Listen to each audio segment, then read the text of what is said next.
Deus tem falado ao meu coração um assunto, um tema, que por esses dias tem queimado no meu coração, tem me chamado a atenção, amém? E é sobre isso que eu quero compartilhar nessa noite. Glória a Deus, glória a Deus. Salmo 139, vamos ler o versículo 13. Pois tu formastes o meu interior, tu me teceste no seio de minha mãe. Graças te dou, visto que por modo assombrosamente maravilhoso me formastes. As tuas obras são admiráveis, e a minha alma o sabe muito bem. Os meus ossos não te foram encobertos, quando no oculto fui formado e entretecido como nas profundezas da terra. Os teus olhos me viram a substância ainda informe, e no teu livro foram escritos todos os meus dias, cada um deles escrito e determinado, quando nenhum deles ainda havia. Que preciosos para mim, ó Deus, são os teus pensamentos, e como é grande a soma deles. 24. Vê se há em mim algum caminho mau, e guia-me pelo caminho eterno. Louvado seja o nome do Senhor.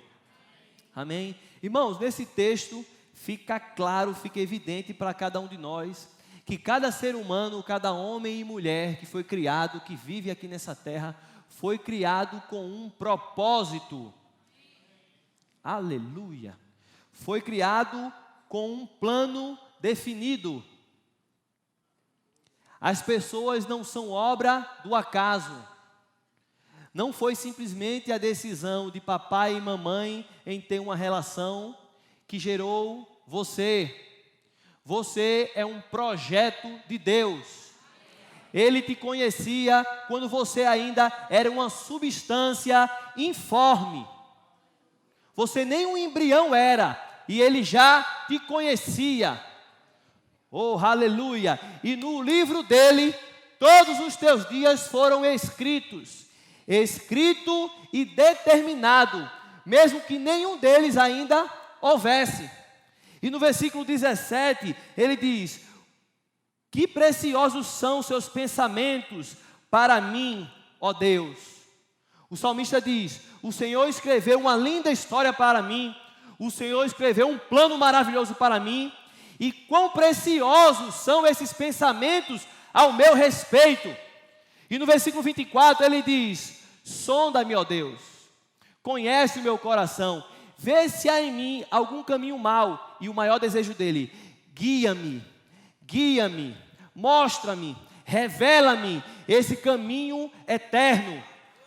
Ou seja, eu quero conhecer, Senhor, o plano, eu quero conhecer isso que o Senhor deixou escrito ao meu respeito. Eu quero entrar nisso, eu quero viver nisso. Lá em Jeremias capítulo 1, versículo 5, está escrito assim: antes que eu te formasse no ventre materno, eu te conheci, e antes que saísses da madre, te consagrei e te constituí profeta às nações. Deus falou isso a respeito do profeta Jeremias. Antes de ele sair do ventre da mãe, Deus o escolheu. Aleluia, aleluia. Em Gálatas 1,15, Paulo diz que Deus o separou antes dele nascer e o chamou pela sua graça. Aleluia. E em Efésios capítulo 2, versículo 8 ao versículo 10, diz que pela graça sois salvos mediante a fé. Isso não vem de vós, é dom de Deus, e não pelas obras, para que ninguém se glorie. Pois somos feituras dele, criados em Cristo Jesus, para boas obras que de antemão Deus preparou. Você não é salvo pelaquilo que você faz. Você não é salvo por ser bonzinho. Você não é salvo pelas obras. Mas depois que você é salvo, Deus já tem um plano para que você ande. Obras que de antemão Deus preparou para quê? Para que você cumprisse nessa terra. Vire para a pessoa que está ao seu lado e diga assim: Deus tem um plano na tua vida. Aleluia. Aleluia. E o que seria esse plano? Abra comigo sua Bíblia lá em Atos 7,34, diz assim: vi com efeito o sofrimento do meu povo no Egito, ouvi o seu gemido e desci para libertá-lo. Vem agora e te enviarei ao Egito, a este Moisés, a quem negaram reconhecer, dizendo: quem te constituiu autoridade e juiz? A este enviou Deus como chefe e libertador, com a assistência do anjo que lhe apareceu na sarça. Irmãos, esse texto, ele fala sobre o sofrimento que o povo de Israel estava tendo no Egito. Eles eram escravos, eles estavam sendo oprimidos. Nem filho, homem, eles podiam ter. Lembra de Moisés? Teve que ser escondido, depois não tinha mais como esconder a criança, tiveram que colocar num cesto, no rio Nilo, e aí a filha de Faraó encontrou. Por quê? Porque se algum hebreu, se algum israelita tivesse menino e fosse homem, ele era morto. O exército egípcio acabava com a vida dele. Por quê? Porque eles estavam com medo do crescimento daquele povo. Então imagine tamanho sofrimento. E a Bíblia diz que o povo, no meio daquele sofrimento, clamou ao Senhor. E Deus disse: eu vi o sofrimento do meu povo, eu ouvi o seu gemido, e a Bíblia diz que Deus disse: e eu desci. Eu vi, eu ouvi e eu desci. Deus, ele veio à terra para resolver o problema daquele povo, para socorrer aquele povo. E logo em seguida o texto diz: vai Moisés. Se Deus, ele desceu à terra para resolver, para libertar aquele povo, por que vai Moisés? Por que Deus não chegou até Faraó e simplesmente libertou o povo das mãos de Faraó? Porque Deus, aqui na terra, ele age através de pessoas. Deus, ele respeita um princípio chamado princípio de autoridade. Lá em Gênesis capítulo 1, versículo 26, Deus diz assim: façamos o homem à nossa imagem, conforme a nossa semelhança. Tenha ele domínio sobre os peixes do mar, aves do céu, sobre os animais domésticos, sobre toda a terra e sobre todo o réptil que rasteja sobre a face da terra. Então Deus disse: Adão, você, o homem, você tenha domínio. Deus não disse: dominemos, eu e você, Adão, vai mandar aqui. Ele disse: não, eu fiz, agora você domina. No Salmo 8, a partir do versículo 3, a palavra do Senhor diz assim: quando contemplo os céus, obra dos teus dedos, a lua e as estrelas que estabelecesse, quem é o homem para que dele te lembres? Ou o filho do homem para que o visites? No entanto, um pouco abaixo de Deus o criaste, de honra e de glória o coroaste, desse domínio, diga domínio. Desse domínio sobre as obras das tuas mãos, e debaixo dos seus pés tudo estabeleceste. A Bíblia está dizendo que Deus criou tudo, mas depois de criado, deu o domínio da terra na mão do homem. Então, quem manda na terra é o homem, não é Deus, é o homem. E aquilo que Deus deu, Deus não toma. A Bíblia diz que os dons e a vocação de Deus são irrevogáveis. Deus deu o domínio a Adão, Deus não tomou. Deus deu o domínio ao homem, não tomou. Aqui na terra, Deus, para poder agir de forma legal, Deus, ele tem que agir através de pessoas. Deus disse: eu vi, ouvi e desci. Vai, Moisés. Moisés, um instrumento, um vaso, para que Deus pudesse promover o socorro para o povo que estava no Egito. Aleluia. Qual era o plano de Deus para a vida de Moisés? Ser o libertador do seu povo. Diga amém. Amém. Aleluia. O problema, irmãos, é que as pessoas quando escutam uma palavra dessa, acham que Deus só tem um plano na vida dos pastores. Não, Deus tem um plano na vida do pastor. Deus tem um plano na vida daquele evangelista, daquele profeta. Isso é um engano. Não existe ser humano sem propósito. Não existe nenhum ser humano sem um plano de Deus. O que existe são pessoas que não entraram ou não descobriram esse plano. Aleluia, aleluia.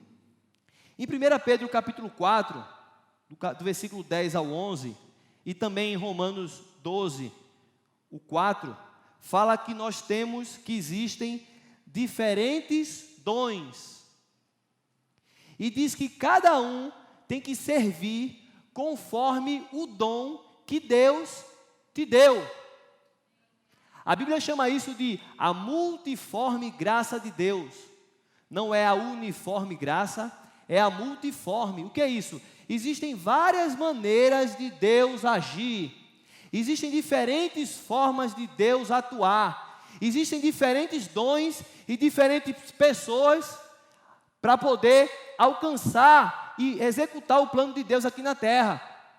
Deus não usa apenas o profeta, o evangelista, o pastor, o mestre, o apóstolo. Deus quer usar você. Ei, você mesmo. Aleluia, aleluia. Lá em Atos capítulo 2, no versículo 16, Pedro, ele começa a falar a respeito de uma promessa. Atos capítulo 2 é o capítulo do nascimento da igreja. Dia de Pentecostes.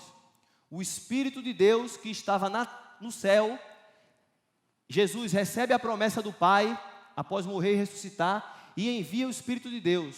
O Espírito Santo vem sobre a terra, aparecem línguas como que de fogo distribuídas entre eles, eles passam a ficar cheios do Espírito Santo e começam a falar em outras línguas, e o povo olha e diz assim: eles estão embriagados, eles estão bêbados, 1 hora dessa do dia. Pedro se levanta e diz assim: eles não estão embriagados. O que está acontecendo com eles é o que profetizou o profeta Joel, em Joel 2, 28 e 29. Deus disse: nos últimos dias derramarei do meu espírito sobre toda a carne. Vossos filhos, vossas filhas profetizarão, vossos velhos terão visões, vossos jovens terão sonhos, até sobre os servos e sobre as servas derramarei o meu espírito, diz o Senhor. Faça assim: uau! Irmão, preste atenção. Imagina uma pessoa do Antigo Testamento ouvindo isso. Eles olhavam para Elias, um homem velho, maduro, experiente, com a barba grande, uma roupa estranha, dizia: uau, o Espírito está sobre ele, ele é um profeta, então ele fala em nome do Senhor. Olhava para Davi, ele é um rei ungido, não perde uma batalha, o Espírito está sobre ele. Olhava para o sumo sacerdote e dizia: uau, ele pode entrar na presença de Deus, ele é o único que pode entrar no Santo dos Santos. Então eles ficavam: o Espírito Santo está sobre eles. E de repente Deus diz: nos últimos dias derramarei do meu Espírito sobre vocês, sobre toda a carne. E ele diz: os vossos filhos e vossas filhas profetizarão, falarão em nome do Senhor, os jovens terão visões, os velhos terão sonhos. Meu Deus do céu! No Antigo Testamento, apenas quem era instrumento de Deus era sacerdote, profeta e rei, que era ungido, que tinha o Espírito Santo sobre eles. Mas na nova aliança, o Espírito de Deus está sobre você. Pastor, o que é que significa isso? Do Espírito Santo de Deus está sobre mim. Você é ungido.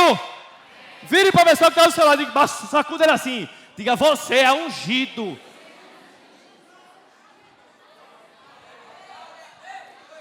Agora diga assim para ele: a unção tem um propósito.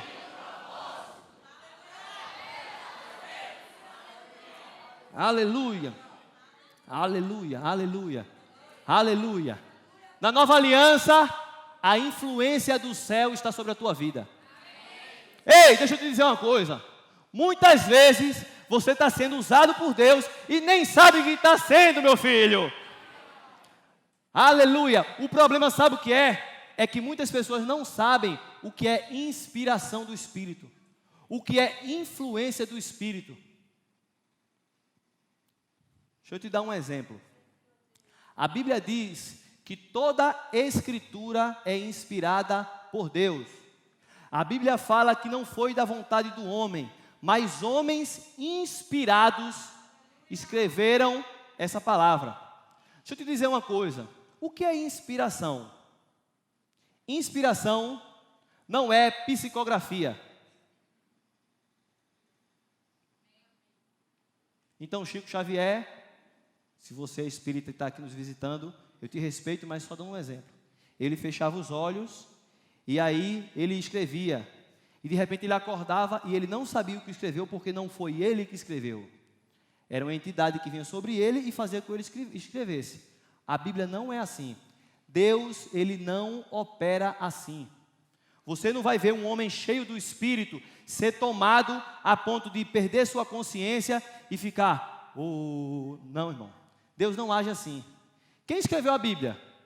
Paulo, Moisés, Mateus. A influência do céu, a inspiração do Espírito conduzia eles. Eles não ficavam tomados a ponto de não saber o que estava acontecendo. Então, muitas vezes, você está abençoando vidas, você está fazendo coisas no seu trabalho, na sua vizinhança, na escola, na faculdade, e você está alcançando vidas, você nem percebeu, mas aquela vida foi tão abençoada, por quê? Porque você resolveu ser um instrumento de Deus. Mesmo sem muitas vezes saber que está sendo. A Bíblia fala de um exemplo, de uma pessoa que foi instrumento de Deus e nem sabia. Abra lá, Isaías 45. Alguém que estava cumprindo o plano de Deus para a vida dele, só que sem saber.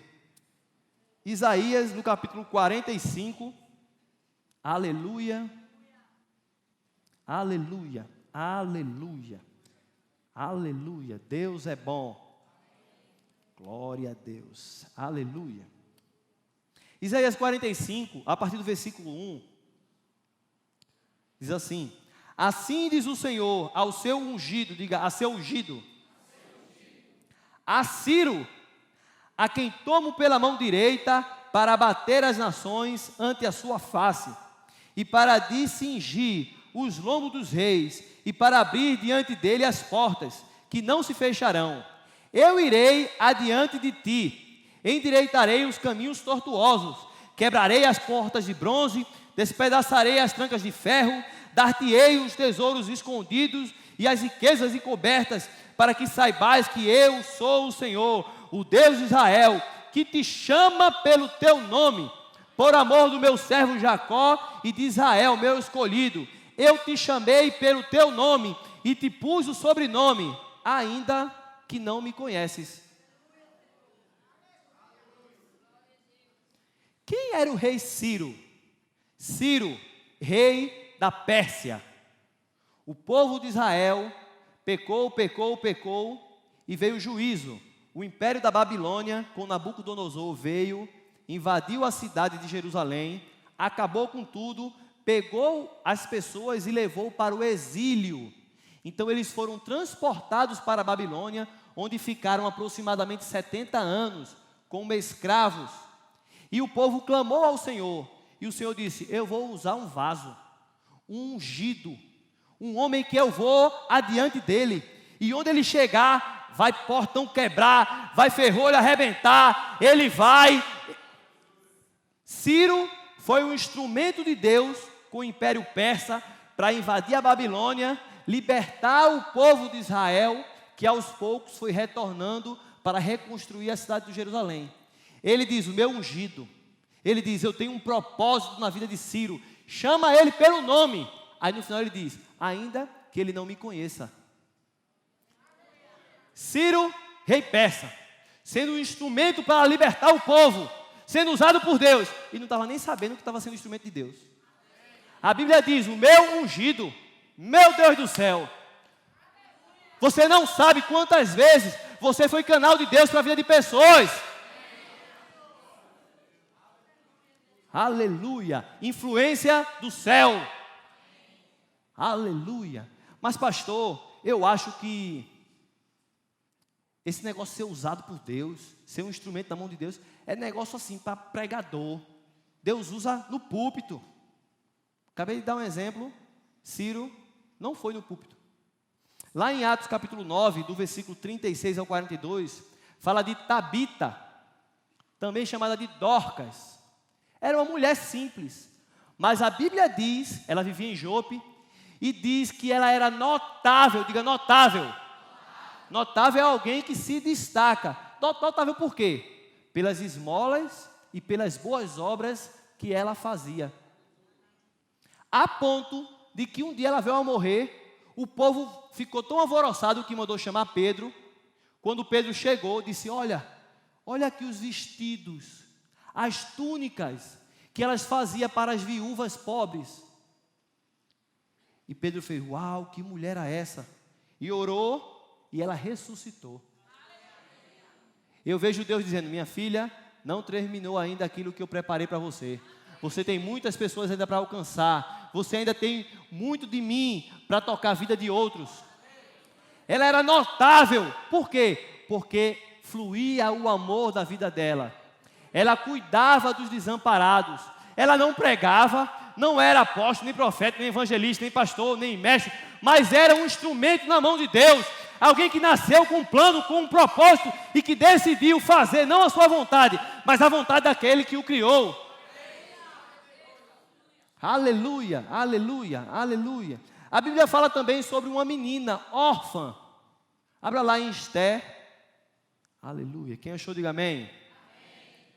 Deixa eu te colocar dentro do contexto. O povo de Deus estava, mais uma vez, cativo, preso em uma outra nação. E a Bíblia fala que essa menina, é até o nome da minha filha, Radassa, que o nome dela passou a ser Esther, porque não queriam descobrir que ela era judia, então deram um nome babilônico, Esther quer dizer estrela. E no meio de tudo isso, essa menina, ela se torna, depois de toda uma história, ela se torna a rainha daquele império. O pai dela, por adoção, que na verdade era um primo, Mardoqueu ou Mordecai, depende da tradução, ele era um homem muito correto, e existia um homem que era o braço direito do rei, que era uma alma de gato, com todo respeito, chamado Amã. Amã tinha ódio de judeu. Amã tinha ódio de judeu, e mais ainda ódio de Mordecai. E certa vez ele conseguiu convencer o rei. Olha o que ele conseguiu convencer: rei, tem um povo aí que não se submete às suas ordens. Ele está misturado no meio do nosso povo, e é um povo que não presta. Aqui é a minha sugestão: faça uma lei para matar todos eles. E nesse dia eu vou dar não sei quantos mil talentos para o tesouro do rei. E quem matar um judeu vai ter direito de ficar com aquilo que pertence ao judeu. O rei disse: a prata fica para você mesmo, mas faça conforme você quer. Então imagina que viesse uma lei agora: todo nordestino vai ser assassinado em um dia, e quem assassinar o nordestino pode ficar com a posse dele, com o carro, com a casa. Então, lá naquele local, irmão, não tinha duas nações, não. Existiam várias nações. Então, imagina aí, 30 nações contra uma.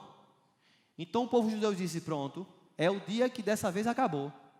O povo começou a chorar, começou a orar, começou a jejuar, se vestir de pano de saco e cinza. E Mardoqueu foi e começou a chorar na frente do palácio.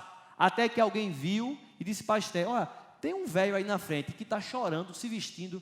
Ela disse: será que é Mordecai? Será que é Mardoqueu? Será que é meu pai adotivo? Aí mandou perguntar o que estava acontecendo.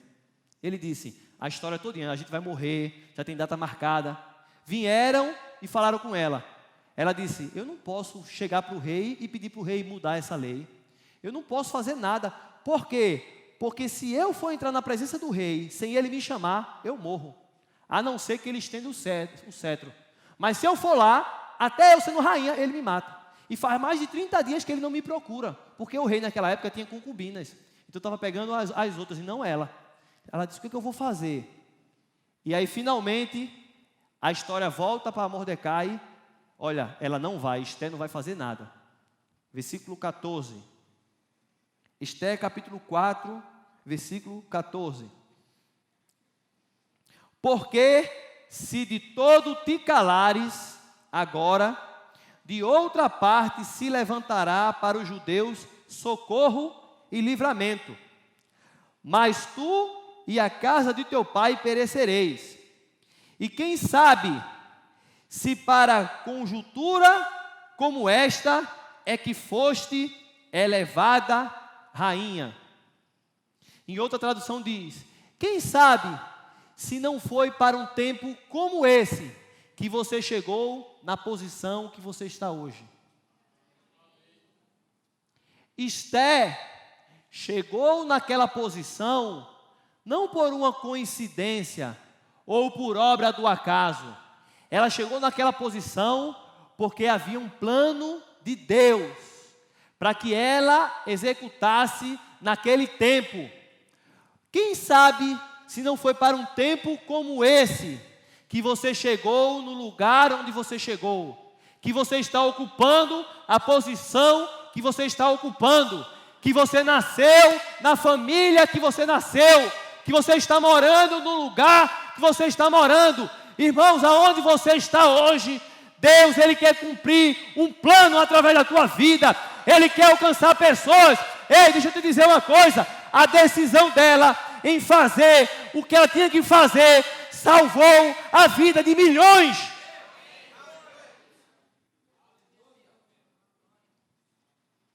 A decisão em fazer aquilo que Deus te chamou para fazer, aonde você foi chamado, pode salvar a vida de pessoas. Aleluia. 18 anos atrás, 17 anos atrás, estava eu lá no Cabo de Santo Agostinho, trabalhando na mesma empresa que eu trabalho hoje. E eu tinha uma vida muito errada, mas muito errada mesmo, irmão.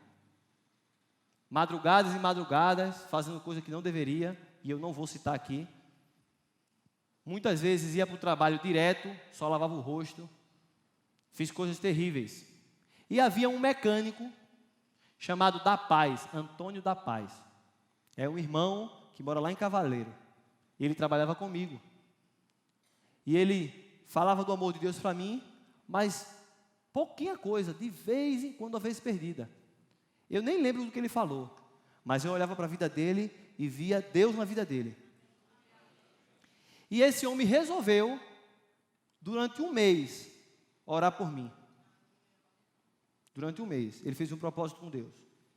Quando terminou o mês certinho, eu estudava na Escola Técnica Federal, e me chamavam para ir para a igreja. Eu não ia de jeito nenhum, não suportava nada que era religião nenhuma. E de repente, 6 horas da noite, num domingo, a gente ia ter uma prova na segunda. Um amigo meu fez, Hugo, olha, eu não posso estudar mais não, Fábio. Ele disse, posso estudar mais não, porque amanhã tem prova, porque agora tem igreja e eu vou para o culto. Eu olhei para ele assim e fiz, passa lá na minha casa que eu vou contigo. Ele sempre chamou, nunca fui. Nesse dia eu me ofereci e eu fui para a igreja. Cheguei na igreja, era uma igreja pequena, igreja batista missionária lá em Muribeca. Estava tão cheia que eu tive que assistir o culto pelo Cobogó. Por um quadrado assim eu assisti o culto. E no final daquele culto, foi feito um convite. E eu recebi Jesus. E depois que eu recebi Jesus, minha vida mudou. Eu saí das trevas, eu estava com uma doença física terrível, ia ter que fazer uma cirurgia de risco, fui curado. Deus transformou a minha vida. Hoje eu sou casado, sou pai de família, sou próspero. Irmão, já teve que ter ganho para Jesus mais de 200 pessoas. Mas preste atenção, aquele irmãozinho mecânico lá naquela empresa, ele não era pastor, não era apóstolo, não era evangelista, era mecânico numa empresa. Mas ele nasceu com um propósito. E eu sou grato a Deus porque Ele resolveu cumprir o propósito de Deus para a vida dele. E porque ele foi um instrumento de Deus, eu estou aqui. Eu poderia estar hoje, nem sei aonde, mas graças a Deus, Deus, Ele quer te usar. Aleluia, aleluia.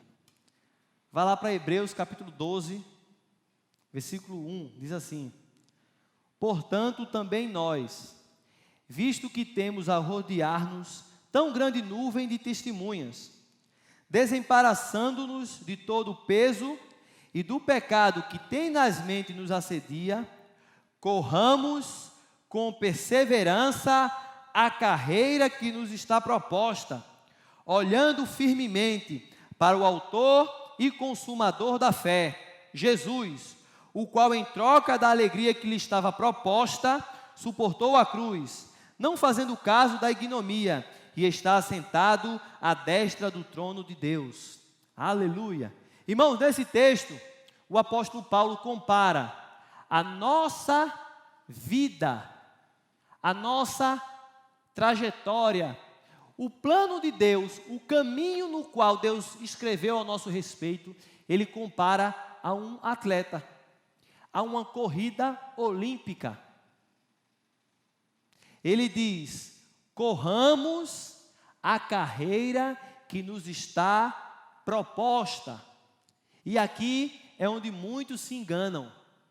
Muitas pessoas aí fora pregam, isso que é algumas igrejas, e também outras religiões, pregam sobre karma, sobre destino, sobre predestinação, e eles dizem: Deus escreveu, Deus determinou, independente do que você faça, você vai seguir como um robô. Mas a Bíblia não ensina assim. A Bíblia fala sobre uma carreira que nos está, diga, proposta. Diga, a carreira Deus propõe a mim. Ele não impõe a mim. Ele propõe.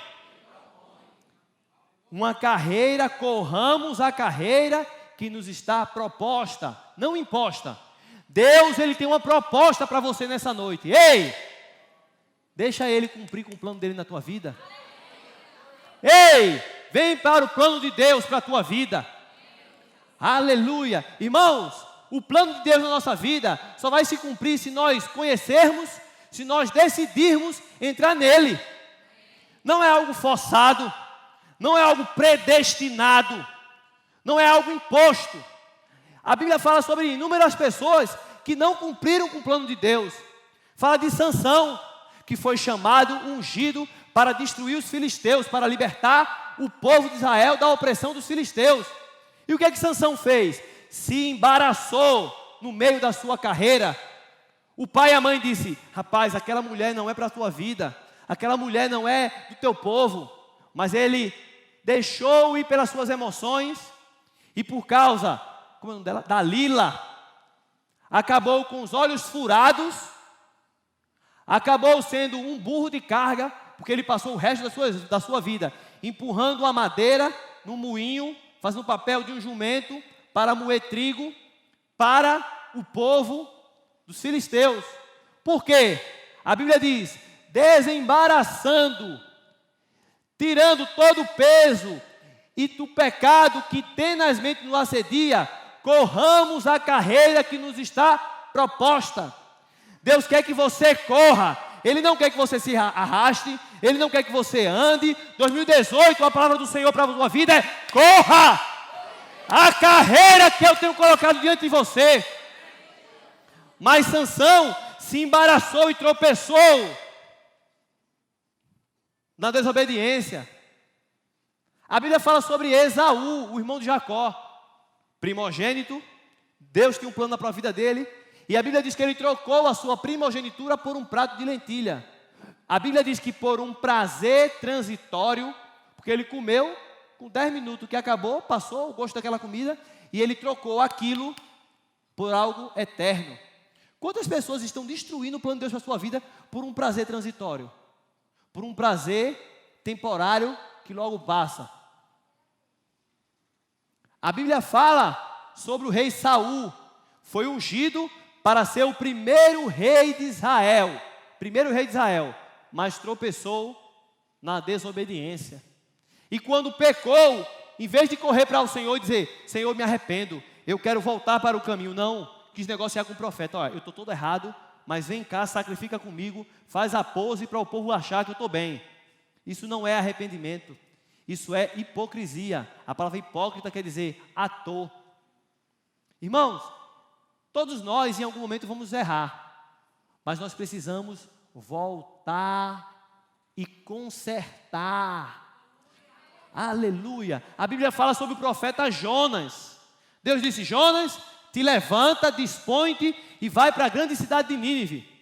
A vontade de Deus, o plano de Deus para Jonas era: vai para Nínive, eu quero salvar um povo. A Bíblia diz que Jonas levantou e foi para o outro lado, para Tarsis.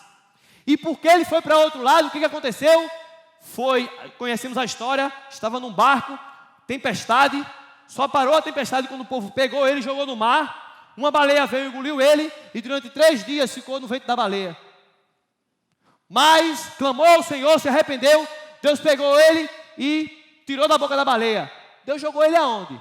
Em Nínive? Não foi não. Eu até achava que Deus colocou ele em Nínive. Não, Deus disse: eu não vou levar você para a força lá não.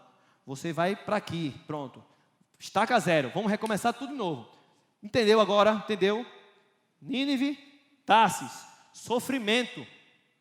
Sofrimento, provisão. E ele se dispôs e foi para Nínive. E quando chegou em Nínive, uma cidade toda, começando do rei ao menor, se arrependeu e se voltou para o Senhor. Uma cidade salva, porque um homem decidiu fazer a vontade de Deus. Aleluia. Irmãos, tem muita gente hoje sofrendo, mas sofrendo muito. Por que sofrendo? Porque decidiram sair do plano de Deus. Simplesmente decidiram não fazer a vontade de Deus.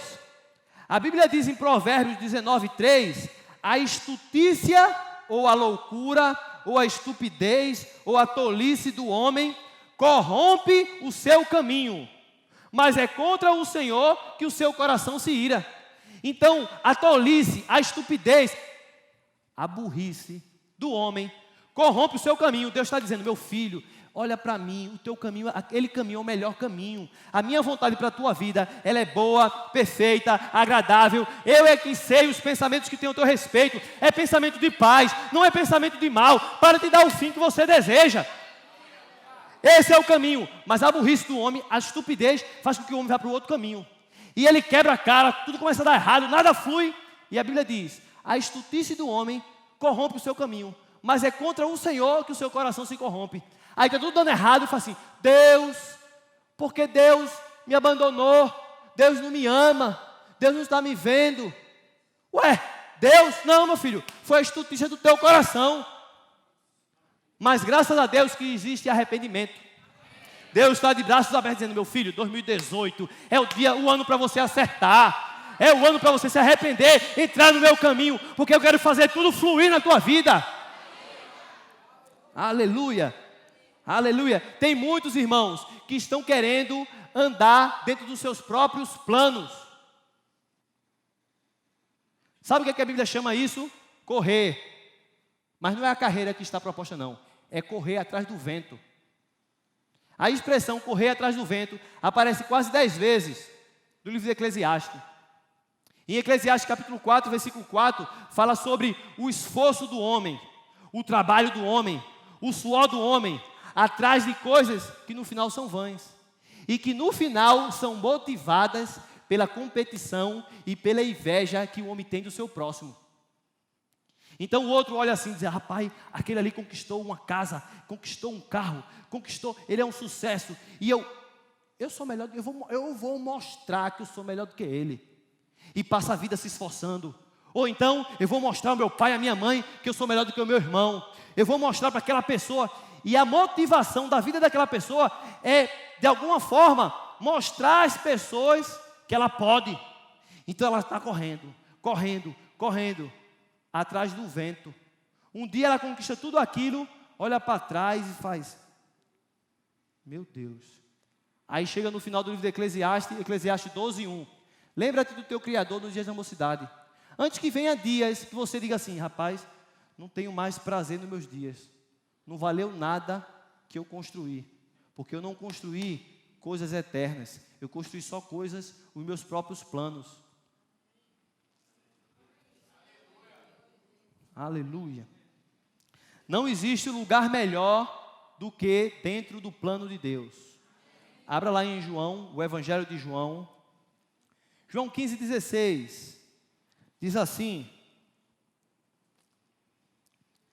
não foste vós que me escolhestes a mim, pelo contrário, eu escolhi a vós outros e vos designei para que vades e deis fruto, e o vosso fruto permaneça, a fim de que tudo, diga tudo, tudo quanto pedirdes ao Pai em meu nome, Ele vos conceda. Aleluia. Tiago, vem cá, por favor. Senta nessa primeira cadeira aí. Irmãos, olha o que a Bíblia está dizendo. Deus está dizendo: não foi você que escolheu a mim, não.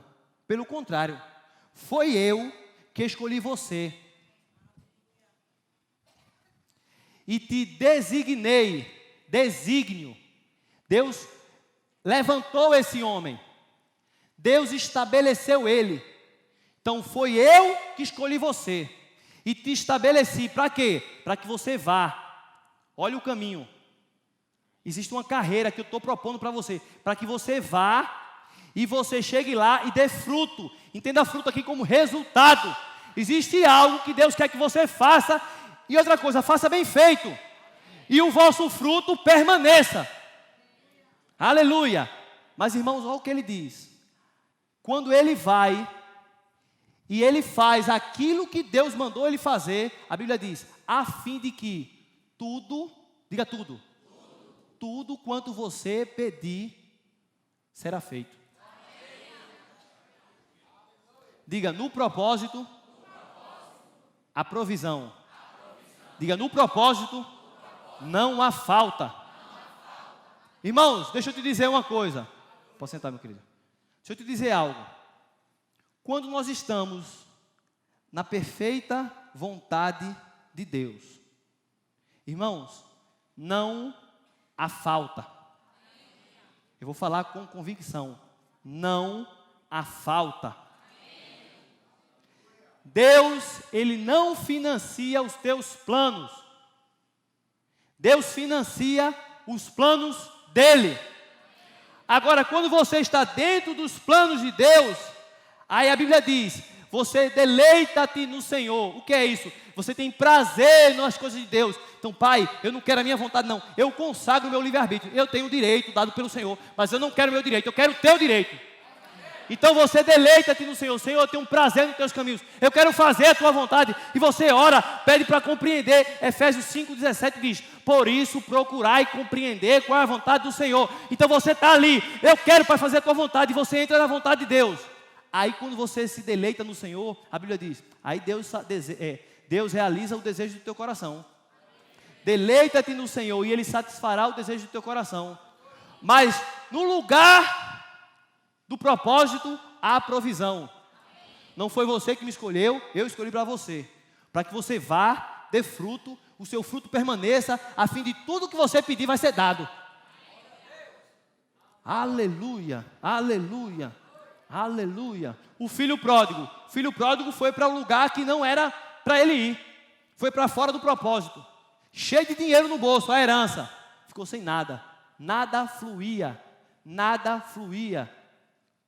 O coração do homem corrompe o seu caminho, mas é contra o Senhor que o seu coração se ira. Quantas pessoas estão murmurando? Quantas pessoas estão até blasfemando? E Deus não tem nada a ver com isso. A proposta dele para 2018 é: meu filho, minha filha, vem, procure compreender a minha vontade para a tua vida. Aleluia. Irmãos, uma coisa que nós precisamos aprender, falando do plano de Deus, é que o plano de Deus, para mim e para a tua vida, não acontece do dia para a noite. O plano de Deus não é um elevador. Você entra, plim, abre a porta, está no 15º andar. Nem muito menos é uma escada rolante, onde você diz, vou fazer nada, fica aqui e vai subindo. Não. É de degrau e degrau. De glória e glória. 2 Coríntios 3,18. E todos nós, com o rosto desvendado, contemplando como por espelho a glória do Senhor, somos transformados de glória em glória, na mesma imagem do Senhor. A Bíblia diz que o caminho do justo é como a luz da aurora, o nascer do dia. Vai brilhando mais e mais até ser dia perfeito. Deus não vai te mostrar nunca o plano dele total para a tua vida, senão você se assusta e sai correndo. Então ele vai te mostrar o quê? O próximo passo. Pastor, agora o senhor falou, eu quero saber o plano de Deus para a minha vida. Como é que vai ser daqui a 10 anos? Ei, ele vai te mostrar não. Quer 10 anos? Se ele te mostrar, tu se assusta e sai correndo. Porque você hoje não está preparado para daqui a 10 anos. Mas quando ele te entregar coisas daqui a 10 anos, você vai estar com outro nível de maturidade. E o que é que eu faço, pastor? Você é fiel no pouco, Deus te mostra um passo. Você é fiel no pouco, aí Deus vai e te coloca no muito. Fiel no pouco, Deus te coloca no muito. Irmãos, a Bíblia diz em 2 Coríntios 5,7 que nós andamos por fé e não por vista. Abraão, Deus disse para Abraão, olha, sai da tua terra, da tua parentela, da casa do teu pai, para onde? Para a terra que eu te mostrarei. Abraão não sabia nem para onde ia. Naquela época não tinha BR não tinha estrada, rodovia não. Então ele saiu, tinha um deserto assim. Deus mandou sair. Vou andar. Por isso que foi chamado do pai daqueles que creem. Pai da fé. Foi por fé. E ele chegou a ser o quê? Irmãos, tem uma nação, filha de Abraão hoje. Aleluia. Aleluia. Pastor, mas eu fiquei ansioso agora. Quero saber o que eu vou fazer. Eu quero fazer a vontade de Deus. Irmãos, a Bíblia diz em Eclesiastes 9:10. Tudo que te vier à mão para fazer, faze-o com todas as tuas forças. Então, aquilo que Deus colocar para você fazer, por mais simples que pareça, faça o melhor que você puder. Faça de todo o seu coração. Faça como para o Senhor e não para os homens. Independente se é na igreja, se é na sua família, se é no trabalho, na escola, faça o melhor que você puder. E quando você for fiel a essa etapa, Deus vai te colocar em outra etapa. A nossa carreira cristã, ela é feita por etapas. A Bíblia diz em Daniel capítulo 2, versículo 21, que Ele, Deus, é quem muda tempo e estações. É Ele que estabelece reis e que remove reis. Irmãos, não é você que vai mudar a etapa na sua vida. É Deus que vai mudar quando Ele vê que você está pronto. Aí a Bíblia diz, procura apresentar-te a Deus como obreiro aprovado, que não tem do que se vergonhar, que maneja bem a palavra da verdade. Irmãos, a gente tem que procurar se apresentar a Deus como? Pronto. Você está meditando na palavra, você está se consagrando, você está sendo fiel no pouco, então você se apresenta a Deus, eis-me aqui. Aí Deus diz, está pronto? Uma nova porta se abre. E você vai e entra para a próxima etapa. Tem pessoas, e são muitas, que nunca passaram da primeira etapa da vida delas. Uma vez o irmão chegou e disse assim, irmão, ore por mim, porque eu estou na prova. Se é mesmo, irmão, o que está acontecendo? Ele explicou. Faz quanto tempo, irmão? Faz 20 anos, irmão. Eita prova de Torá. 20 anos. Irmão, tem coisa errada, irmão. O povo passou 40 anos no deserto, mas não era prova não. Era desobediência. A vontade de Deus é que eles entrassem lá. Imagina uma sala de primeira série. Criancinha, tudo de 7 anos. 7, mais ou menos, né? 7. Aí chega um caba lá, barbudo, sentado no meio das crianças. Aí você diz, opa, você é o professor? Ele, não, sou aluno. Aí ele disse, o que você está fazendo aqui? Estou na prova.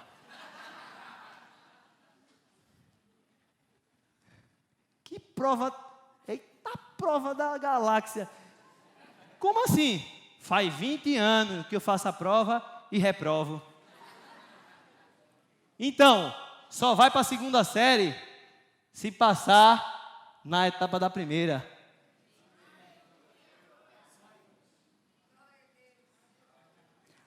Aí você, para ninguém perceber que é com você, você sorri e olha para frente.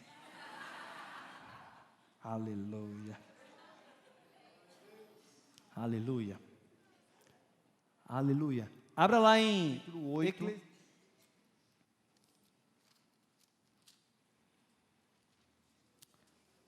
Deus é bom. Quem guarda o mandamento não experimenta nenhum mal. E o coração do sábio, diga sábio, conhece, ou em algumas traduções, discerne o tempo e o modo. Diga, o tempo e o modo. Porque para todo propósito há tempo e modo. Irmãos, de repente você já sabe para que Deus te chamou. Você já sabe que você tem aquela habilidade. As pessoas olham e dizem assim, rapaz, essa pessoa tem uma habilidade diferenciada para fazer isso. Então você já sabe o que você vai fazer. Mas você precisa saber quando e como. Você precisa discernir o tempo e o modo. Com o quê? Sabedoria. O sábio discerne o tempo e o modo. A Bíblia diz em Tiago capítulo 1, que se alguém precisa de sabedoria, peça a Deus, que dá a todos e não joga em rosto. Peça, porém, com fé, em nada duvidando. Então você ora, Senhor, me dê sabedoria. Eu já sei o que o Senhor quer que eu faça, mas me mostra quando e como. A Bíblia diz em Êxodo capítulo 2, a partir do versículo 11, que Moisés foi chamado para ser o libertador do seu povo. Moisés foi morar na casa de Faraó, né, porque foi adotado pela filha de Faraó, e ali ele conheceu toda a ciência egípcia, se tornou um homem poderoso em palavras e em obras, estava pronto, e de repente com 40 anos de idade ele disse, Deus me chamou para libertar o meu povo, porque o meu povo é escravo desses egípcios. E de repente ele saiu, certa vez, e viu um soldado egípcio espancando um judeu, e ele olhou para um lado, olhou para o outro e disse, oxe, é agora. Matou o judeu, enterrou e pronto, comecei a libertar meu povo. O egípcio, perdão, matou o soldado egípcio e enterrou. No outro dia, tinha 2 judeus brigando, 2 israelitas brigando. E ele disse, rapaz, vocês são irmãos e brigando. Aí um virou para ele e fez assim, tu quer me matar que nem fez com o egípcio? E isso chegou até até os ouvidos de Faraó, e Faraó disse, vou matar Moisés. Então Moisés teve que sair correndo, foi lá para o deserto, onde passou 40 anos cuidando de ovelhas. Moisés sabia o que fazer, libertar o povo. Mas o tempo e o modo, o como isso aconteceria e o tempo que isso aconteceria, Moisés não teve sabedoria para poder fazer. Quis fazer do jeito dele e não deu certo. Mas irmãos, se alguém precisa de sabedoria, peça a Deus, que Ele vai dar. Amém? Tem pessoas que na sua carreira até decidiram fazer a vontade de Deus. Não, pastor, eu quero fazer a vontade de Deus. Mas parece que não vai. Não está correndo a carreira. Está parado, está embaraçado com pesos, com pecado. O pecado, irmão, é que nem lama, é que nem barro. Uma vez lá em Pedra de Xarel, eu fui subir com um carro, eu nem lembro se na época era o Sentra, ou se era o Palio Adventure, acho que era o Palio Adventure. Eu fui subir, era uma rampa de barro molhado. Meu irmão, você pode ter o motor que for, o carro pode ser suspensão que for. Depois que o barro mela ali, o carro subiu assim, desceu assim, ó, de lado. Eu vi a hora o carro, foi livramento. Deus teve que botar 2 anjos segurando o carro para ele não virar. O pecado é mais ou menos assim. Você pode ter um motor potente, pode estar com gasolina no carro, pode estar tudo, mas ele fica assim, ó. O pecado rouba a tua energia, não deixa você correr, as coisas não acontecem. Mas a Bíblia diz, desembaraçando de todo o peso e do pecado que tenazmente nos assedia, corramos. Não é Deus que vai remover o peso, o embaraço, o pecado sobre a tua vida. É você. Você diz não. Você diz sim para Deus e diz não para aquilo que está querendo acabar com a tua vida, que está querendo fazer, impedir de você correr a carreira que te está proposta. Deus tem um plano para a tua vida, mas você vai ter que abrir mão de coisas. E detalhe, nem todas essas coisas são pecado. Peso e pecado. Do pecado é óbvio que você tem que abrir mão. E do peso? Existem coisas, irmãos, que até são lícitas, que não são pecado. Mas a Bíblia diz, tudo me é lícito, mas nem tudo me convém. Tudo me é lícito, mas eu não me deixarei dominar por coisa alguma. O que é que tem impedido o teu crescimento? O que é que tem impedido de você de correr a carreira que te está proposta? O que é que tem tornado você lento? E são associações? São pessoas que têm freado a tua fé? São amizades, são programas, são atividades que têm roubado o teu tempo, roubado a tua energia? É o teu passado? A Bíblia diz, esquecendo-me das coisas que para trás ficam e avançando para as que estão diante de mim, eu prossigo para o alvo, para o prêmio da soberana vocação de Deus em Cristo Jesus. Esquece o teu passado, se arrepende, pede perdão a Deus, diz, Deus, eu errei até aqui, eu errei até hoje, mas a partir de hoje, eu vou correr a carreira que está diante de mim. Aleluia. E para encerrar, tudo faço por causa do Evangelho, com o fim de me tornar cooperador com ele. Não sabeis vós que os que correm no estádio, todos na verdade correm, mas só um leva o prêmio? Correi de tal maneira que o alcanceis.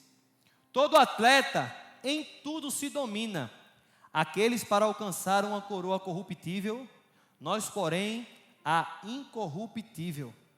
Assim corro também eu, não sem meta, assim luto, não como desferindo golpes no ar, mas esmurro o meu corpo e o reduzo à escravidão, para que, tendo pregado a outros, não venha eu mesmo a ser desqualificado. Irmãos, o apóstolo Paulo, ele fala algo aqui poderoso, mas uma vez ele compara a nossa vida com Deus, a nossa carreira espiritual com uma pista de atletismo. Eu costumo dizer que não é uma corrida de 100 metros, é uma maratona. Você não precisa dar um pique que ela termina rápido. Você precisa começar bem, estar no meio bem e terminar bem. Você precisa manter o ritmo. Aleluia, aleluia. E ele diz, não sabeis vós que os que correm no estádio, correm, mas só um leva o prêmio? Corra de tal maneira que você possa alcançar. Irmãos, nessa carreira, nós não estamos disputando um com os outros. Essa igreja não está disputando com nenhuma igreja aí fora. Você não tem que disputar com o seu irmão nem com ninguém. Você disputa com quem? Com você mesmo. Existe um potencial gigante de Deus na tua vida. E o responsável para fazer esse potencial amadurecer, crescer e dar fruto é você. E ele diz assim, todo atleta em tudo se domina. Você vai ver reportagens sobre campeões olímpicos, ginástica, todos os esportes praticamente. Você vai ver uma vida de dedicação. Irmãos, tem pessoas que treinam 8, 10 horas por dia durante 5, 10, 15, 20 anos. É muita dedicação. Para quê? Uma medalha. Aqui nessa época já existia a Olimpíada na Grécia, mas não era medalha, era uma coroa, uns matinhos assim que colocava aqui, primeiro lugar. E ele diz, eles correm atrás de uma coroa corruptível. E nós? Algo muito maior, algo eterno, um prêmio para a eternidade, uma coroa incorruptível. Então, tanta dedicação, tanto empenho, tanto esforço, tanta se dominando, deixando.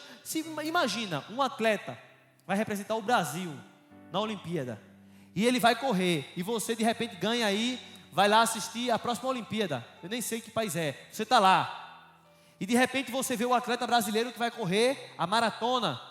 Você diz, uau, vai representar o Brasil.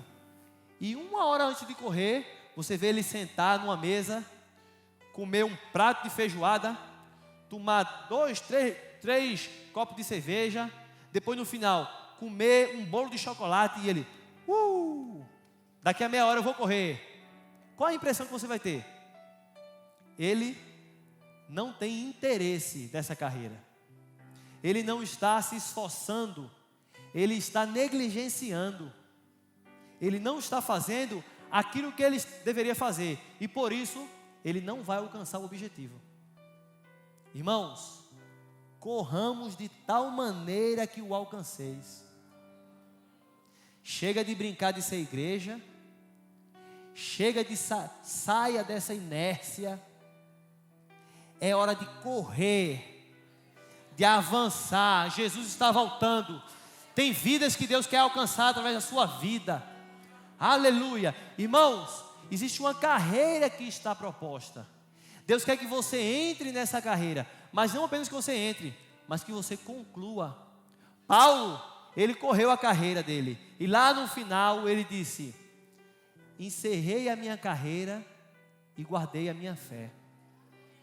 Combati o bom combate, encerrei a minha carreira e guardei a minha fé. Desde agora em diante, está preparado um prêmio poderoso para a minha vida. Irmãos, aquela medalha de ouro, que aquelas pessoas passam a vida toda se esforçando, aquela medalha ali vale quanto? A coroa que te espera, o que o Senhor preparou para a tua vida. Irmão, vale a pena seguir o plano de Deus. Vale a pena seguir o plano de Deus. Vamos ficar de pé. Oh, aleluia.